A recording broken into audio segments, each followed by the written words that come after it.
Hello there. I've been looking back on some of my old videos. I've had enough time to do it, being in lockdown here in New Zealand, and I felt a bit nostalgic and decided that I wanted to go back and revisit some of those pours. Today's one, I've decided to do a colander pour, which I haven't done for a long time and really wasn't very successful at, so I want to see how I can get on now. I'm going to try doing 2 or 3 different colander pours with the colours and see what I can get from it. My canvas has already been covered with the leftover drippings from a previous pour, so it looks a little bit marbleized, but I'm going to be pouring over the top of that. That's just to help the colours to move through. Normally I will put the colander onto a dry canvas, but today I've decided to try something a bit different. So I'm going to pop the colander down and hope it's sort of square. I don't want to put my head too far under the camera. That looks pretty good. And now I'm going to show you my colours very quickly and then pour them into the colander. So I've got navy blue, medium yellow, rose with silver, metallic silver added, 50-50 mix, ultramarine blue, purple, 75% purple, 25% silver, metallic silver, and antique white. And I'm going to just pour those colours onto the colander, and it's going to take a little while, so I will speed up my camera as I normally do, because as another experiment I am going to put a colour on and then I'm going to wait for a minute before I put the next colour over it.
Okay, well, I've given that long enough to run out.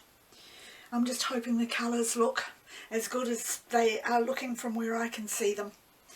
So I'm going to lift this now gently and take it off the canvas.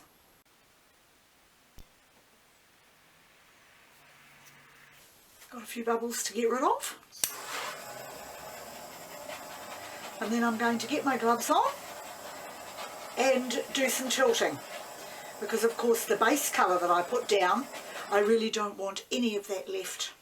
I put sticks under the feet again because it was starting to lean. Funny how it decides which way it's going to go. Or I didn't have it in the centre, but judging by that little piece there, I definitely had it in the centre. Got quite a few bubbles, but they'll even themselves out as I'm doing the tilt.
That is gorgeous.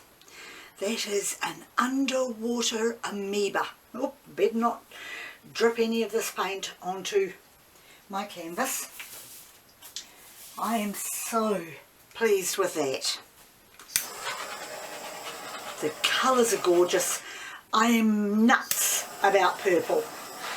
I've got a lot of colours that I really do like, but purple's up there, one of the colours at the top of my list. It just seems to work so well for me, as I showed in previous videos when I did the purples through to the lilacs. And the swirliness and so much definition, even though some of the colours have blended, I haven't got the muddiness that I expected to get. And I've got the hints of sunlight on the corners coming through. Ah, just beautiful. And I love the way the off-white has sort of kept itself in that patch and kind of looks a little bit like an amoeba sponge under the water, having fun, floating around. That's my imagination. That is also it from me. So once again, thank you very much for joining me, and I'll see you next time.